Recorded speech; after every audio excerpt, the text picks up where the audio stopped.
Nazdar, takže chcem vám ukázať, ako sa mi podarilo postaviť CNC frézu, ktorú som si nakreslil a postavil podľa seba, kde som sa snažil postaviť 3 v jednom túto frézu, aby som nepotreboval 3 stroje, ale iba jeden, kvôli tomu, že mám malý priestor v garáži a potreboval som sa vtisnúť do nejakého rozmeru. Takže pracovná plocha tejto frézy, ktorá vie spracovať drevo, dokážem tu opracovať 90x150 dosku, pregrejku alebo drevo v tomto veľkom formáte. Viem tu opracovať plexisklo, sklo textíliu, rôzne plasty, vravím hliník a tak. Takéto ľahké veci, to je jedna varianta. Druhá varianta, kde viem spracovať dlažbu, viem urobiť joly hrany na tomto stroji do rozmeru 60x120, kde mám prispôsobenú stôl a prípravky na tejto fréze. A viem tu ešte opracovať mramor, kde sme to teraz skúšali a išlo to celkom super. Nebolo žiadne strpanie, krásne to robilo písmená do mramoru, ofrezovalo to, takže bol som veľmi spokojný s testom. No a tretie vec, ktorá je tu, viem tu páliť železo do hrúbky 15 mm plazmou, CNC plazmou Stamos 125, ktorú som si tu zakúpil a vložil. Táto fréza, ako som vravel, už robí v 3 variantách. Je to prispôsobená systému Mach 3, ktorý vyzerá takto. Funguje tu všetko, čo má.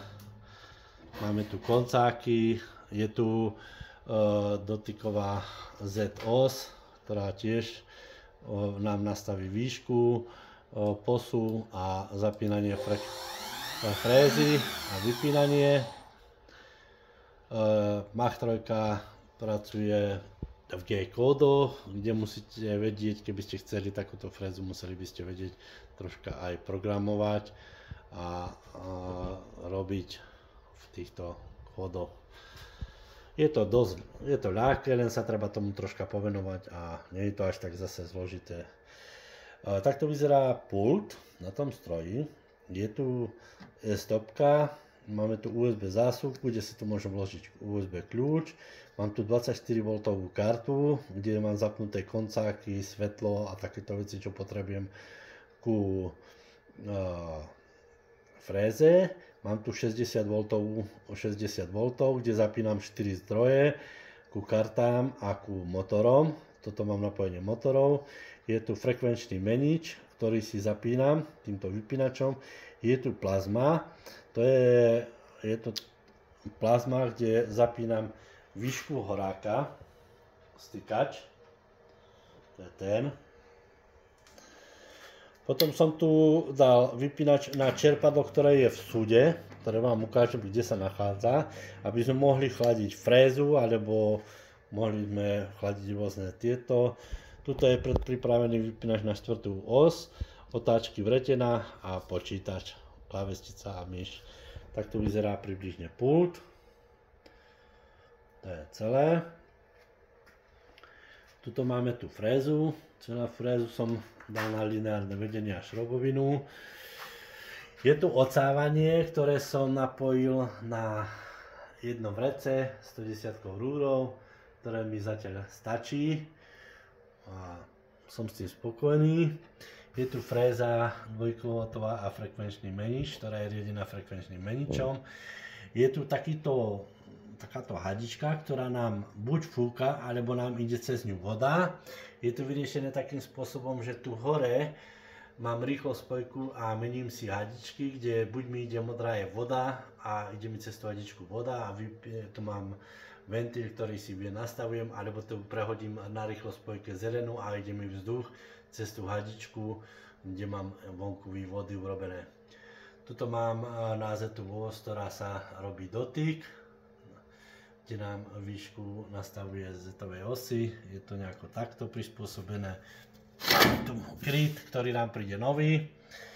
Mám tu svetlá dve a mám tu takéto plechy okolo urobené. Tieto plechy slúžia k tomu, ešte som ich nenatrel, ale slúžia mi k tomu, aby som tu mohol, keď robím napríklad jolly hrany alebo pálim železo, aby mi iskry alebo voda nešpliechala vedľa stroja, alebo aby mi to stekalo všetko do vane a mal som to len tu na pracovnej ploche, takže slúži to kvôli tomu, tie kryty. A potom, čo je tu ďalšia vec, kde som vyriešil túto dosku, som urobil odoberateľnú, ktorú odkrútim 4 šroby a pod tou doskou sa nachádza prednaxová, je to doska 3 cm hrubá a pod tou doskou sa nachádza vaňa.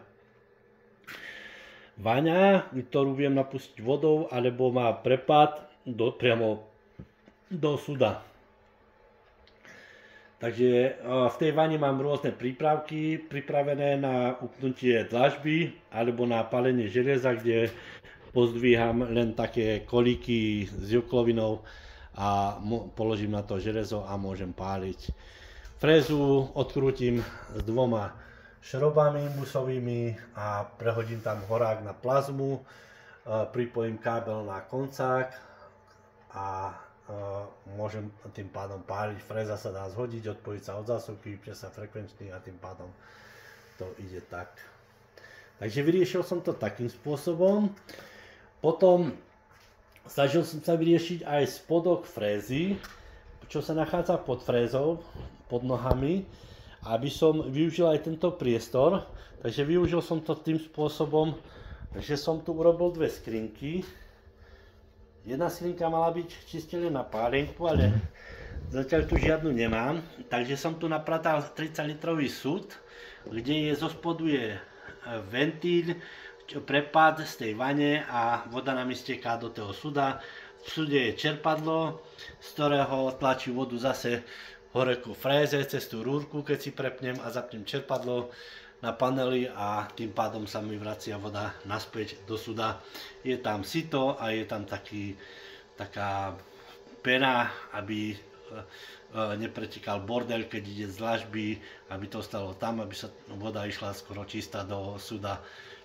No, mám tu takúto 400 hlavu ešte k tomu, keď potrebujem niečo upnúť do hlavy štvorčelisťovej. To je jedna vec. Potom tu mám druhú skrinku.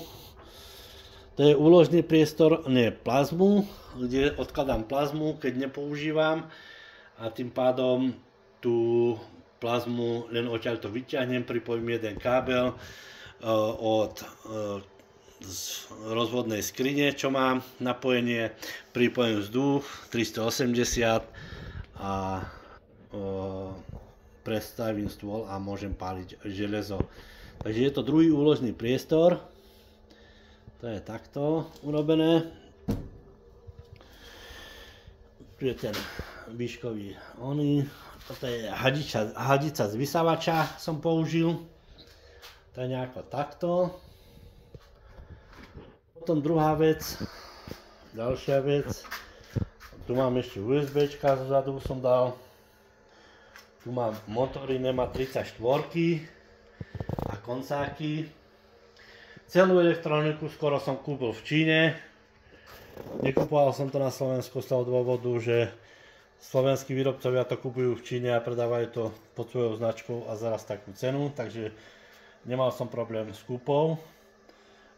Mám tu vedenú zásuvky na 60 V, 24 V, keby som takedy potreboval. Je tu predpripravený kábel zapojenie 24. os, ktorá ešte není zapojená. Sú tu 2 zásuvky na 230 a celá fréza je ovládaná 2x220 elektrikou a mám tu osvetlenie stroja, ktoré si zapínam takto. To je osvetlenie stroja.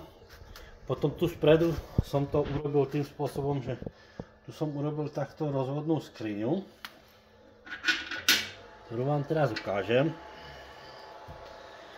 V tejto rozvodnej skrini mám takto karty. To je všetko v Číne kúpené, z Číny. 60V zdroje, 4. Mám tu aj svetlo, 24V, ktoré mi osvietí rozhodnú skriňu, keď potrebujem. Tuto máme kartu, ktorú som kupoval v Amerike. Je tu frekvenčný menič, tiež v Číne kúpený. Počítač, ktorý je na Slovensku kúpený, a zdroj 24V, ktorý potrebujeme. Je tu čítačka kariet, Wi-Fi, 2 disky, jeden je SS disk, ktorý ovláda celý počítač, a druhý je disk, kde si ukladám programy hotové, ktoré neskôr používam. Celý disk, SS disk mám zálohovaný, vytvorený ďalší disk, keby mi spadnul Windows, viem len prepojiť druhý disk, vyberem zo schránky a vložím druhý disk a bežím zase v takom istom programe so všetkými nastaveniami v tejto fréze, takže keby mi aj spadla fréza, takže tým pádom viem sa rozbehnúť za 5 minút s druhým diskom. Ešte tu plánujem vložiť záložný disk, keď mám rozpracované niekedy záložný zdroj, keď mám rozpracované niekedy veci na fréze, takže aby mi nespadli, lebo už sa mi 2 razy stalo, že som to musel na novo kresliť. Táto fréza má ešte aj, aby som vám ukázal, všetky programy na disku, kde sú nahraté. Robím v Aspire 10, mám tu na plazmu, mám tu Mach 3 a všetky programy, ktoré potrebujem ku ovládaniu stroja. Tuto mám uložené programy výrobkov a takýmto spôsobom fungujem na stroji. A ako to spracováva výrobky, nájdete vo videách na stránke Babinčan. Je to opracovanie tam, ako to pálí, ako to frezuje hliník, ako to frezuje pregliejku a rôzne veci. Teraz ešte plánujem kúpiť CO2 laser 100W, kde si budem môcť ešte vylepšiť troška výrobky, ktoré keď vyrábame a gravírujeme na stroji, tak vyzerá to nejako takto. No, nie je to opálené, laser používame len na gravírovanie. Takže takto vyzerá moja CNC fréza. Vieme na tom všetko urobiť. Výrobky je aj vo fotogalérii, kde viem urobiť aj 2D formát. A tak. Takže to je asi všetko ku mojej fréze. Ak dačo, môžete napísať, alebo môžete mi poradiť, čo by ste tam vylepšili k tomu stroju. Ďakujem.